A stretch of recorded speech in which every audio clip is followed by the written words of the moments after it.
Ladies and gentlemen, boys and girls, children of all ages, today the YouTube world brings to you the Zero-Time Podcast of the Year, the Advocate, the Commish, the Man, Dan, Shant, the.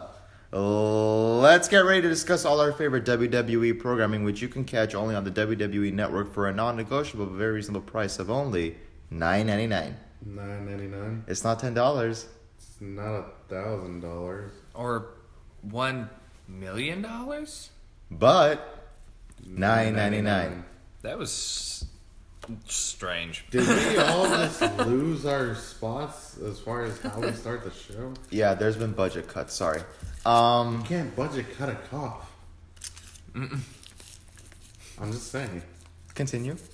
No, I mean, like, what's this podcast without like the greatest introduction? I mean, what is a podcast without letting the ladies and gentlemen know that I am the commish, and not only am I the advocate of the podcast, but I'm also joined by possibly the most intuitive, informative, technicolor person I've ever met in my life. And the only color he has is ginger hair. Dan, the Man. Oh, stop it. You just took his introduction. No, that was the point. You took ours, so we're stealing. No. Let me take a survey here. Hey, yo. Based off of what I did, are you guys unhappy about the way you're being booked? I mean, maybe from time to time. We come back from injury, and it just goes to shit. Are you guys thinking of walking and maybe going to another promotion? I mean, not that it's crossed our minds that they would give us the freedom to, probably go in a direction we would want to go. But I'd be all in on the idea. If not, I'm double or nothing on that idea. Do you guys think that you're maybe elite above the rest? Oh, I don't think we're just elite. I think we're all elite. All elite? All And elite. we're talking about wrestling? Yes. What does this remind me of? Oh yeah, we're here to discuss Dean Ambrose. Welcome to today's superstar profile. Do you guys want to sponsor anything? Today's episode will be sponsored by AT&T. That's all I could legally say. And also Hershey's Kisses, smooch smooch. Well, with a really good connection like AT&T and with some of the greatest snacks, you can enjoy all your favorite WWE programming only on the WWE Network for a non-negotiable, very reasonable price of only $9.99.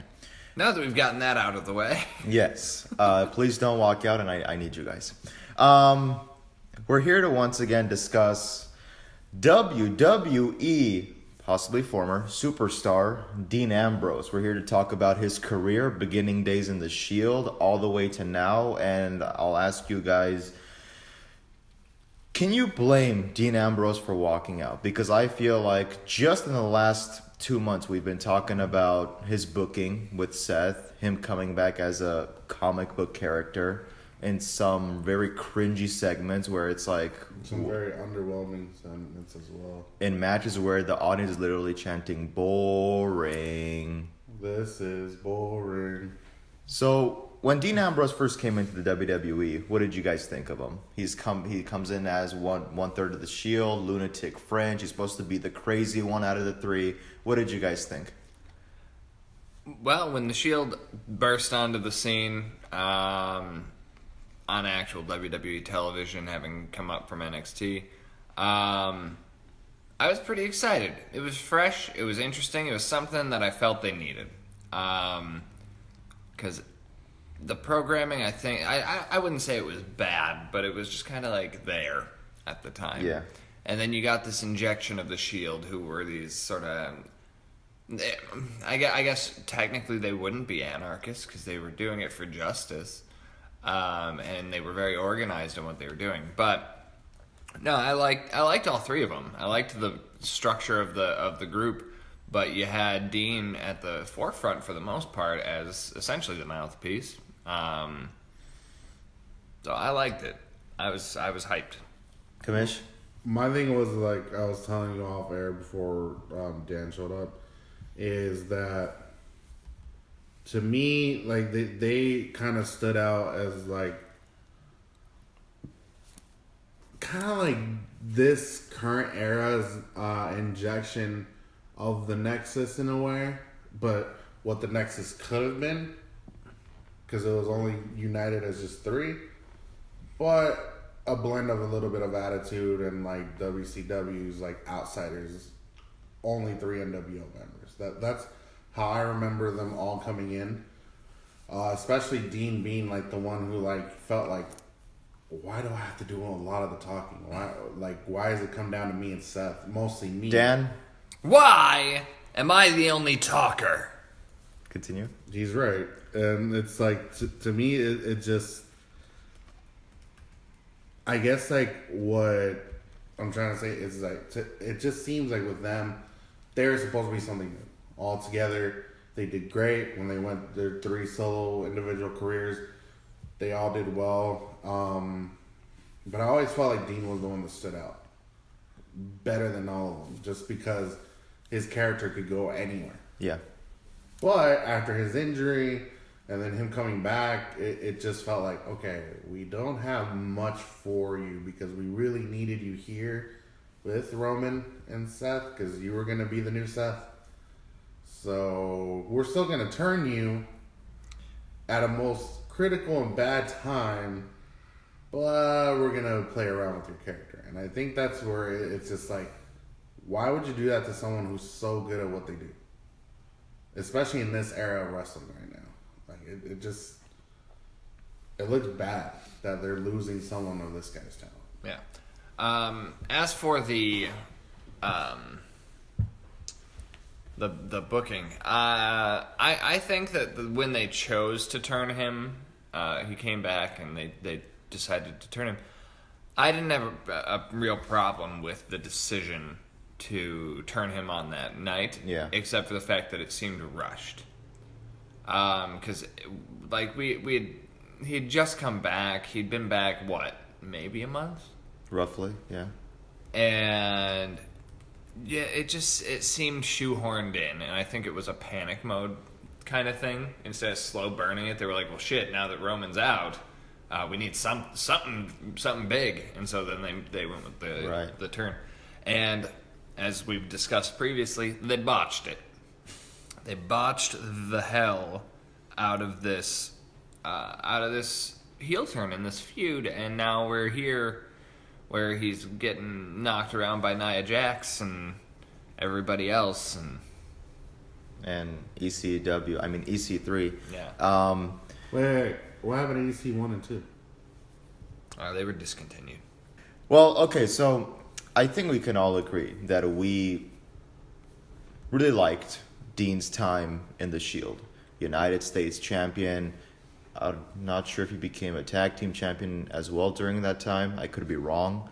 They were having really good feuds with Team Hell No. They even had a feud with New Age Outlaws at one point with the Wyatt family. Punk. Yeah, Punk. John Cena, The Rock, just destroying everyone that got in their way, which was absolute gold, as you said.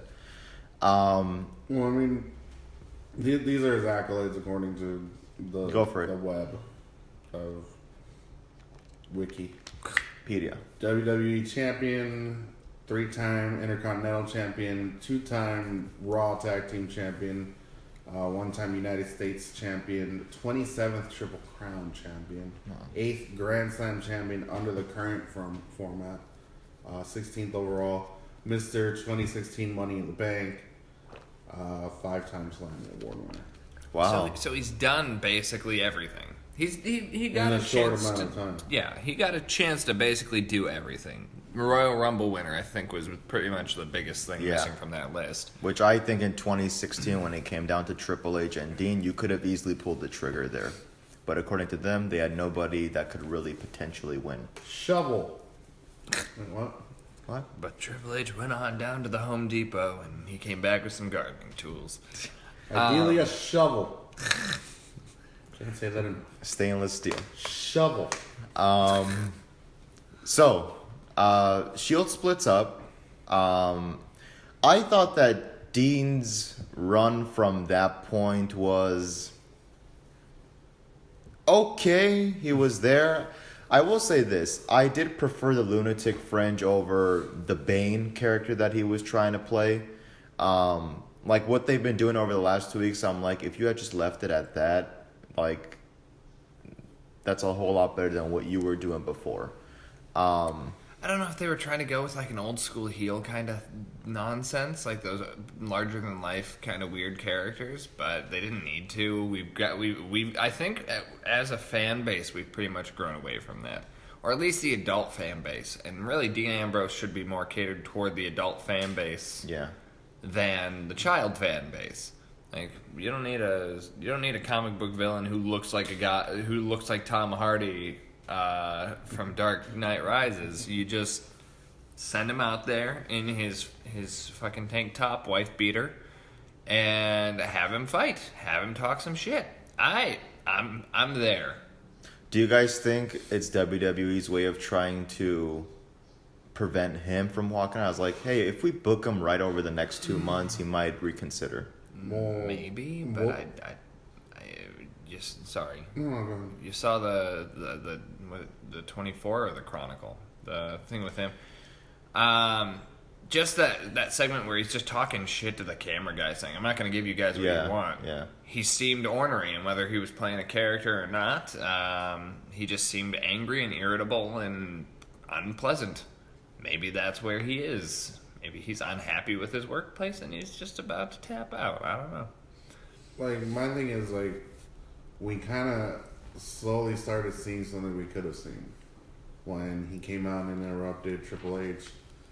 When Triple H was doing a segment with Seth, like, you kind of saw more into the Dean Ambrose that we've needed for a while. Like, he dropped the whole brown leather jacket. He dropped the whole, like, Thankfully. character thing, and it seemed like it was both Dean and himself as Jonathan talking to him. Like, what the hell is this? You know, it should be me. You know, but I'm catering to you now. Oh, well, you want me to have a moment with you? And it's like, to me, Triple H could have easily, like, after their segment, could have been like, hey, what you did is something Seth did a few years ago. If this is what it's going to take, fine, I'll lay down for you. You know, like, you wanted to book it that way, we can. Don't leave. He could have done that, but Triple H has like a bajillion concerns of his right now. Yeah. Obviously, like, it seems like lately he's taking more on of a role to, like, kind of help Vince make sure that AEW doesn't really start rising as a company, where it's like you're wondering, like, what are they trying to do? Like, I feel like this is their opportunity slowly. Like, okay, they're about to lose one of their biggest competitors, one of their biggest superstars, as they're always called. What can we do to entice them? Like, hey, you want creative control of yourself, of your character, go for it. That's usually what most competitive, like, wrestling companies do. Sometimes it's like, oh, okay, you're disgruntled with this place. What if we give you this plus control? And I felt like the control was taken away from Dean at one point when he came back, because it's like everyone was expecting him to turn, like, right when he came back. Yeah. They didn't see it. Oh, they won the tag champ. They didn't see it. Wait, now we see it? Shouldn't we have done this a couple months ago? Like, right when the opportunity was right? Right when the whole internet was buzzing about it? No. That's just wait till later. It's fine. Well, just fell. to play devil's advocate for a second, So if you could be serious for a second. if I could be serious for a minute, call me crazy, but I feel like their execution, Crazy. you didn't see it coming.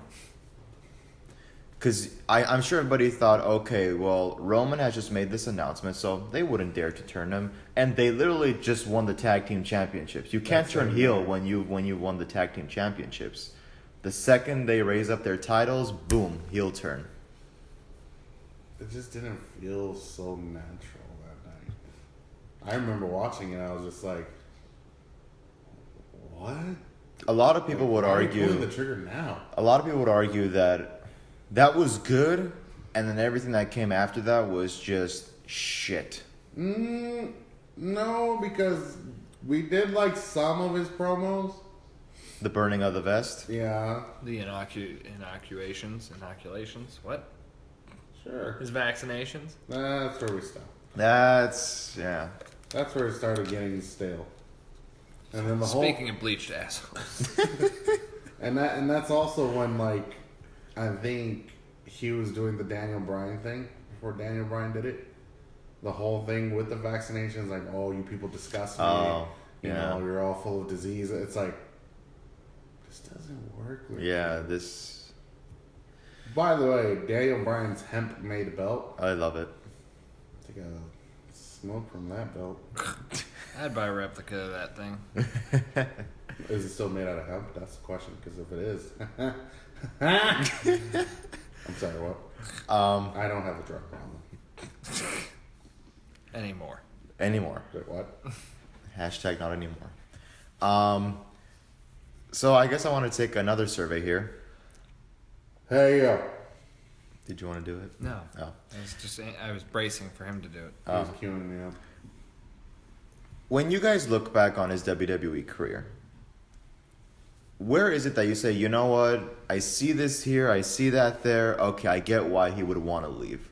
Where would you say that you see the black marks on his career? One of the first things that comes to mind is his match that he had to have with Brock Lesnar a couple years back at WrestleMania, which was the one match I think a lot of people were like, here we go. This might be the one chance for them to break that PG era mold. We're going to, and they teased it with, Mankind giving Dean, the barbed wire bat and going, you go get him. And then we have this very, very underwhelming match where Dean just gets swallowed by Brock Lesnar. And I thought even if Roman does win the title that night, that's a perfect way to build, okay, Roman just won, Dean has conquered the beast, now you put these two in a program together. And then Dean comes out later on in the year on the Stone Cold podcast and goes, oh yeah, Brock Lesnar was too lazy to work. And I'm like... You can go both ways, buddy. Because honestly, even watching that match, I was just like, alright, I don't know Dean Ambrose as well, but again, you're giving the barbed wire bat. I'm expecting you to do something with it. That's kind of like a push, like, go. Especially given the fact that this is a guy coming from death matches. Yeah. On the indie circuit. Psychotic death matches. I've seen some of those matches. My God. Just to highlight what those fucking things can be. Most recently, you heard about the whole David Arquette thing. Oh God. When he gets stabbed in the fucking neck with a broken fluorescent bulb and almost died. That's David Arquette, by the way. Former WCW heavyweight champion. Wait, WCW. Wrestling. Thanks, Vince Russo. But you have a guy coming from death matches, and he's probably a bit of an adrenaline junkie because of that. Yeah. Because he was so underwhelming with Brock. Well, that's what I'm saying. Is you take a man who's used to be riding this high of violence, and you put him into the WWE, and you have him run rampant with the Shield for a while, and then you make him a vanilla fucking superstar. He's just kind of there. You put the belt on him. He's just kind of there. He's kind of like one of those champions where it's just like, oh, hey guys, remember, I'm holding this belt. Yeah? That's another point too, is that his WWE Championship run, once again, off to a good start, where Seth and Roman had just collided. Seth wins, Dean cashes in. That's it. Dean's champion. About goddamn time. But then his run was just like... You're champion? Yeah. You're there? I guess. You're holding the title, I guess. I'm sorry. I think my champion is undercooked. Could I get another one? Oh, this one's overcooked. I don't want it. And I mean... No, that's how the fans felt. Like, okay, so going back to your point with that match. It's like the King of Hardcore just gave you the crown, and it's like, take the throne. What does he do? I'll just say it, like, right at the edge of the throne. I'm okay. But it's not Dean's fault. No, it's not. Because if you tell Dean go out there... It seems like both of their faults, though. Even though Dean said that Brock is lazy, which we do know he is, but it's like, come on. Even Brock could try. You could have tried to bring it out of him. He could have, because you're an innovator of violence, probably bigger than Tommy Dreamer himself. I mean, you have more death matches than he does, but you can't bring out at least some kind of craziness in Brock. Like, it seems like if you piss him off right, he'll do it. But Dean didn't have it. Roman did at one point. I feel like Dean might also have fallen victim to circumstance a little bit because of the fact that it was pretty apparent that the entire time the game plan was to make Roman the top guy, so he was just sort of a placeholder. So then it's like, okay, well, why am I really doing this? What's the point? I might as well stay in the mid card and be relevant there instead of being at the top where I know I'm just can't even think of the analogy. Just a footnote. Oh. Asterisk. I don't know. I think I can see why he'd be disenchanted with his run because he's accomplished a lot, but some of the shit has just kind of been because why not? As opposed to Dean deserves this. So maybe he feels like he wasn't valued when he was given these accomplishments, and so he's like, well, you guys don't fucking appreciate me. Why should I stay? I'm gonna go somewhere where they'll actually appreciate what I can do and what I bring to the table, and you guys can cry yourselves to sleep. Do you also think that because he lost big matches to like Seth, Bray Wyatt, Roman Reigns, AJ Styles, and even Triple H, it's kind of like you guys are prompting me to become this big person, but I'm losing the guys that you want to become bigger. What, like, come on. I thought you guys want me to come up in the ranks. You want me to step up, but it's like you're burying me. I noticed that very early on. I'm talking like even before WrestleMania 32, I'd say, where he had that Lesnar match. Dean Ambrose usually would not win in a rivalry. He would have this feud. Okay, we have a good match, but he would he kind of became the Bray Wyatt of the Shield, where this guy is never winning the matches. He's always losing. Yeah. He has entertaining segments. Sure, he can, crack a joke, make the audience laugh. He can become crazy, but he never wins the match. So, I mean, I don't know. It's like you rack all this up. It's like one other thing I wanted to add was at WrestleMania 32, I'm like, okay, WrestleMania 31, Seth closes out the show, hoisting up the title, above his head. WrestleMania 32, Roman hoists up the title above his head, the show ends. And you're like, it's only a matter of time until Dean winds up doing that. Then you can say, all three members of the Shield have done this. Would 33 have been the best spot to do it? 33, he was not even on the main card. He was Intercontinental Champion going against Baron Corbin. And it's like, he's not even on the actual card. He's pre-show. And I remember I'm like, really? This is what you think of him? He can't even have a spot? This is what you think of the Intercontinental Championship, too, which is kind of like, no, like, there's been people before him that have been trying to make that belt relevant again. And when Dean has it, it's like, oh, Dean's not as relevant. Let's just put him on the pre-show. Like, yeah. What? No sense. Something that stands out to me is the fact that essentially WWE was handed a reset button on a silver platter when they introduced the Shield, because for all intents and purposes, knowing what we've done up to this point with Seth and Roman, and even like you can even draw parallels to other people, Braun Strowman, Bray Wyatt, also a botched one, but Bray Wyatt's there. You basically had a crop of superstars that could have been the second coming of a lot of your Attitude Era stars. Yeah. Seth is your new Triple H. Roman's your new The Rock. Braun's your new Big Show. Bray could have been your Undertaker. You could have had Dean essentially be your Stone Cold. He obviously wouldn't have been quite at that level because I do think he would have still been outperformed by Seth and maybe Roman. But they just didn't pull the trigger. It's like you have the rebirth of the Attitude Era and something new for this new generation of fans. But we don't trust that guy to be in that spot because obviously that spot is big shoes to fill. So we don't trust him. The problem is you put all these new era talent in those slots. You put them in a box, you say your promos are going to be scripted. Everything that you do has to go through us. Everything or through Vince. Everything is strict. Oh, you want to do that? No, you can't do that. Don't go on the fly. You're going to follow the script, word by word. It's like, yeah, that person that you're putting in that slot and you're trying to pull the trigger on, you're firing an empty bullet, an empty slot. nothing is gonna happen. Well, not even that. I just think, okay, like, you put up the best analogy that Dean could have been your new Stone Cold Steve Austin of this era. Yeah. Again, like I said, it's big shoes to fill. And it kind of seems like, in a way, he did fill them because he's starting to pull a Stone Cold. Like, when Stone Cold left again in 2002, it seems like Dean's doing this. At one point, I'm just surprised. Dean's like, I'm just not going to show up. Like, I'm done. Like, I'm just going to stop coming to the show.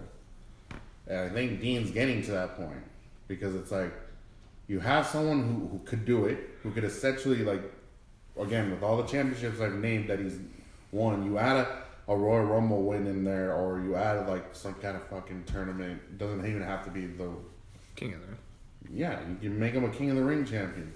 If you were to bring that tournament back, you would say, all right, we're gonna pull the trigger on you with this tournament, because usually that's like a setup of you're the man now.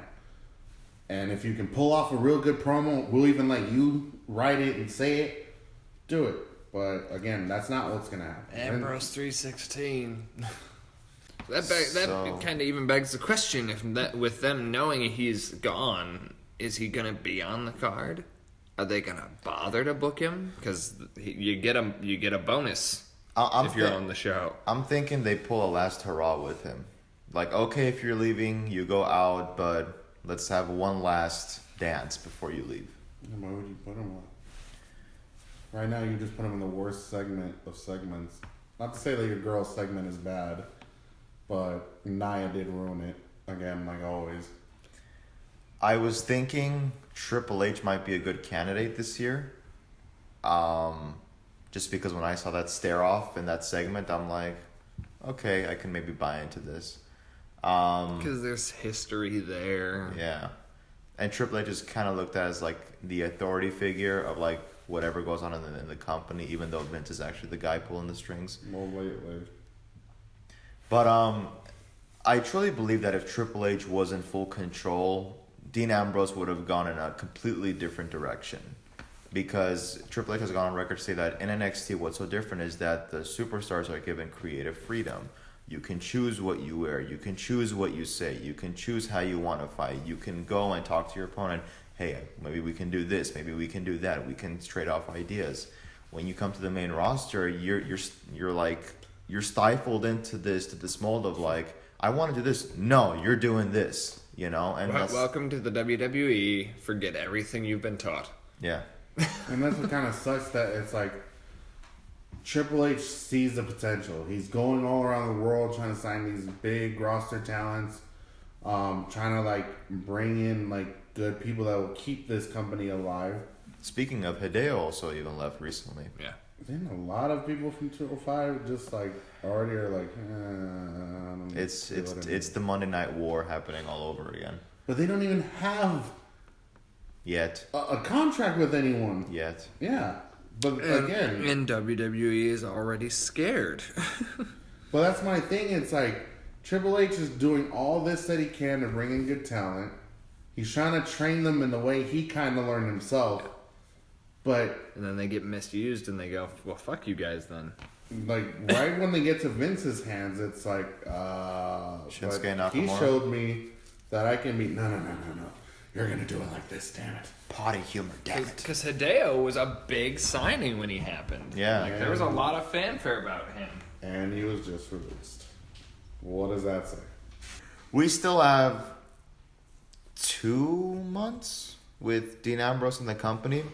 I want to know from you guys. They come up to you, they go, hey, look, this guy's almost out the door. We're not going to try to convince him to stay, but what do you think? How would you guys personally book Dean Ambrose from now until Mania? Even with what I've already booked with him? Yeah. Oh, fuck. No, because honestly, his booking last night was bad. I get it that he put over EC3. Granted, the first 2 models didn't work out, but... Well, let's say from this upcoming Monday to That's what I'm WrestleMania. trying to... I have to think about it. Dan, Like, you're how the to book booker. him. How would you book him? You know what? I since we started, I was kind of thinking about this. I I think you could take the real life conflict and you could play with it a little bit. The way that they like to sometimes with the whole Raw versus SmackDown. You probably can't understand what I'm saying. The Raw versus SmackDown dynamic. And you could have him be like, you know what? Fuck Raw. I'm out. And he could slide over to SmackDown for a couple months. And you could have him go against the new Daniel Bryan for the title. Because I don't think we've really seen that pairing in a long time. Yeah. And so that would be a little fresh, especially given the fact that the Daniel Bryan character is different.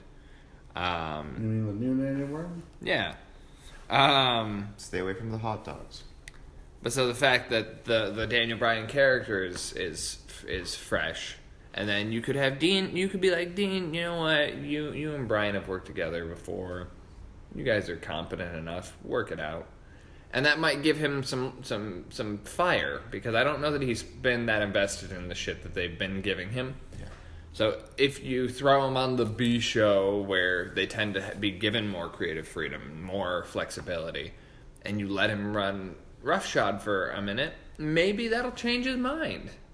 Maybe if you can show him that there will be a change, and you paint a pretty picture for him, maybe he'll stay. And if not, he's gonna go somewhere. He's gonna be paid well. And if you're not a petty, bitter old man, maybe one day you'll be able to bring him back and do a Shield reunion. Because we know that you can't tell me that if Dean leaves, that's not going to be one of the most anticipated things to have happen in WWE. I was thinking about that. If Dean is out, no more Shield reunions. Forget about it. Then you've just got Triple H and The Rock being buddies over here. And that'll last. But how would you book him at WrestleMania? Does he win the title and then go, okay, I surrender the title because I'm walking out? Does he pull a CM Punk or smoke it? Or does he have a 5-star match? He still loses. He has a 5-star match, but he has one last hurrah. I think it depends whether or not you get him to sign a deal. If he signs a deal, like a new deal. Yeah, if he signs a new deal, you can go ahead and you can pull the trigger, throw the belt on him, have Daniel Bryan be like, no, this isn't how this was supposed to happen, and maybe you take the belt back off of him. Maybe you turn Ambrose back to being a face because his current heel thing is blasé. And I'm not saying full-blown babyface, but you turn him to sort of that kind of tweener anarchist figure that we kind of... Basically, you make him his Shield character, but standalone, because that's what we liked. We liked Shield Dean Ambrose. Yeah. You don't have to put the pads back on him. You don't have to put the Kevlar vest back on him, but just have him portray the same guy. I don't know... If it ain't broke, don't fix it. I don't know why we do that so much. Just to get it out. If he signs, you can give him the title real quick. If he doesn't, have him put on a hope he puts on a good match with Bryan. I think Bryan would push him to do it because Bryan doesn't want to put on a garbage match. Yeah. But obviously, when you have somebody leaving, you can run into Brock Lesnar or Goldberg's. So okay, I'll play devil's advocate, but I'll twist it in a different way. What I would do, and this is just me free thinking. You can have him come on Raw next week, drop character, be like, you know what, I'm done with this. I'm gonna be here, but I'm gonna do whatever the hell I want. I'll be a free agent. Not exclusive to Raw anymore. Not exclusive to SmackDown either. Let him come in, let him interfere with the shows, but not in goofy ass corny segments. Like literally interfere in matches, cut a good promo. Get the attention of Triple H. Get him so pissed off that Triple H has to break out in a way of Mr. COO and come out what the hell are you doing? What do you want? We tried to work with you. We tried to give you, and you just let Dean cut a promo on Triple H. You want to know what I want? I want my moment. Let him go out in a good final match if he doesn't sign back. Let him face Triple H. Triple H can give someone a good match. And lately, he's been the one to lay down for... He did it for Seth. I don't see why he can't do it for Dean. And I think Dean is very deserving of this. And I think if you're not going to sign him back, that's how you do it. But then you have this build-up with them, like... You make Dean be like this guy that's like, oh, I'm going to fuck with you till that day. I want the best out of you. I want the game. I want the King of Kings to really fight me. And I'm going to go out like this. I got a lot of pent-up aggression that I want to take out on somebody. And I'll show the world the real lunatic. I'll show everybody that I'm not a gimmick. If he doesn't sign. That's how I would book him. Till his last day. To repel off of both of your guys' ideas. I think if he stays on Raw, that's inevitable. That's what you go with. Because look at what he is right now on Raw. A gimmick. He's become a gimmick. I mean, 1 week he's getting punched in the back by Nia. The second week he's losing to... Berated by her in the back. Dan, your idea, I think what would be interesting is that, yeah, he comes out on Raw and goes, you know what, I'm done. Throws the mic on the floor, because at this point it kind of becomes a Dolph Ziggler where, holy shit, is he going somewhere now? Is he just going to hang around? Where is Dean going? You let the Elimination Chamber play out, the 6-man Elimination Chamber. Bryan wins and goes, that's it, I have beaten everyone. There's no one for me to beat. Dean Ambrose shows up. Without the sirens. Yes, please. Oh, God. The thing is... Dean's I know we've talked about entrance musics before, but Dean's got a good fucking theme. Yeah, and that siren's obnoxious. Yeah, it is.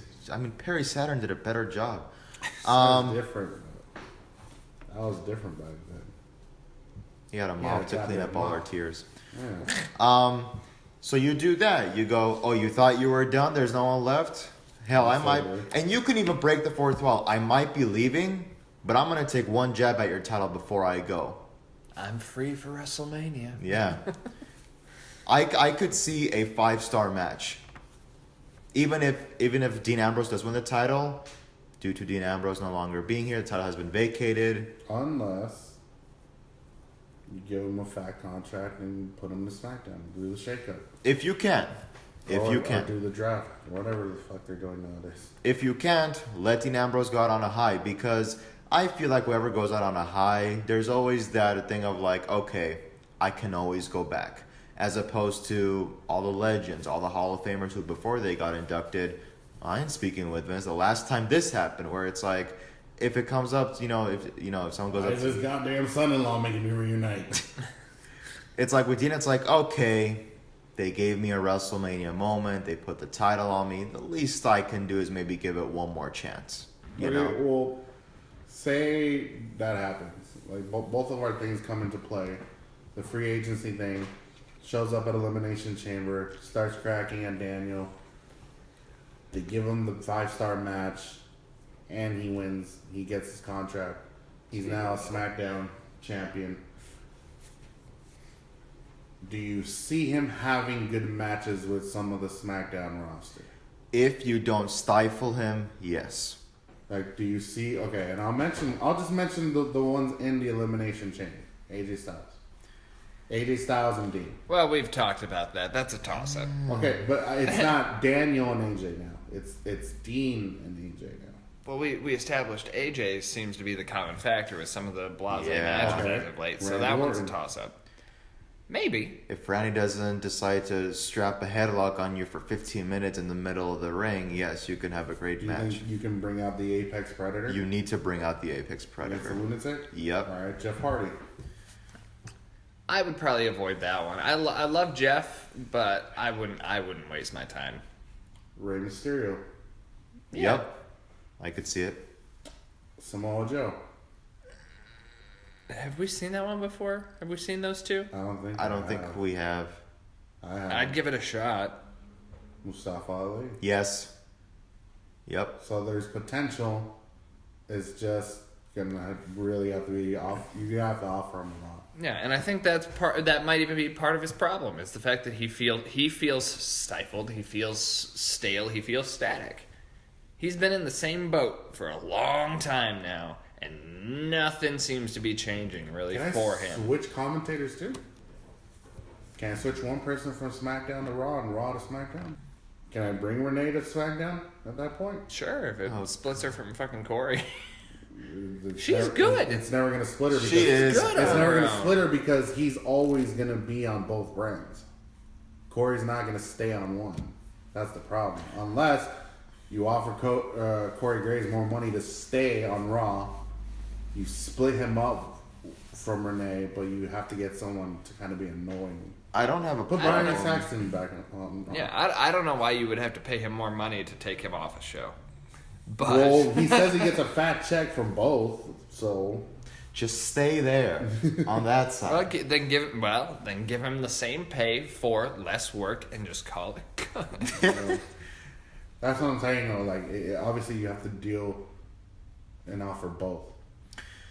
So I mean, obviously, you know, I feel like they would want to keep Renee. That's the thing. she's not a bad asset to the company. She's been hosting a lot of shows on the WWE Network. Which is fine. A lot of the Blu-rays and DVDs, she becomes the host or is commentating through them. On YouTube, she's very, you know, prevalent as someone who's always showing up. Again, no problem. And she's cute. And I think with the proper amount of time and skill, she can become your full-time female commentator. She can become the Michael Cole of the female. But she needs to start on SmackDown. I think Raw is too big a platform for her. And It was for Michael Cole, so Michael Cole got his own show with SmackDown. He built himself up. Now he's the Raw Yeah, commentator. you know, let her be the. Yeah, I'd be okay with that. Let her be the lead commentator over on SmackDown. Yeah. Because don't we just have basically a couple of no Tom names over there? Phillips, Byron. Oh, Tom would be sad. Throw Tom on Raw. Fuck it. Throw Tom in her place. Tom and Byron just get so boring, dude, sometimes. Well, you take Tom, you put him with it's Michael and Corey, right? Yeah. Put him with Michael and Corey. That's two guys he can banter with, and you've got Michael, who's a strong lead, and then you give Renee SmackDown and let her run that show. Renee and Byron. Yeah, I think they would have fun banter. Those two. So, with But all yeah, that said, okay, you asked us. How do you see it? well, like I just for the last few minutes that we got. Well, like I said, I would repel off of both your ideas. If he's staying on Raw, pull the trigger. I want you to have a breaking the fourth wall storyline with Triple H. Here's why I'm acting the way I'm acting. Here's why I want to leave. Here's the problem. Here's how people like you have been holding me down. Break that fourth wall. I would say even make it to the point where Triple H has to escort him out of the building, and then Dean just starts causing chaos wherever he goes. He's in the parking lot. He's breaking shit up. Triple H gets security out there. Triple H's out in the parking lot. Dean Ambrose is in the ring. Hey, Triple H, come and get me. I'm right over here. Draw that storyline of, if you want to call him, you wanted to call me a lunatic fringe, I'll show you a lunatic fringe. You know, I'll show you who runs things around here. Build it up to that authoritative versus, rebel, match at WrestleMania. If we can go to SmackDown, I would say he's on Raw this next Monday. He goes, I'm done. Screw all you guys. Screw this company. Screw this show. I'm done. Throws the mic down, walks out. Everyone starts buzzing on Twitter, on social media. Where is Dean? It's not April yet. Where's he going? What's he doing? Is he walking out early? Is he on a sabbatical? Elimination Chamber plays out. The second Daniel Bryan celebrates, lights go out, Dean arrives, dirty deeds, boom. You got your feud. Hold the belt. So that's how I would do it. I would say book him in a way where you can make him happy to some extent so that if you want him to come back, he can go, okay, you guys cut me some slack at the end there. All right, fine. So, and I do have another idea that we could go with at Elimination Chamber if that doesn't play out now, but we'll talk about that when we get to Elimination Chamber.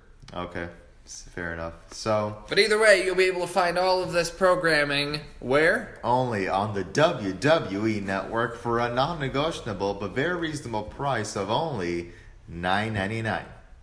So there you go, guys. We discussed Dean Ambrose.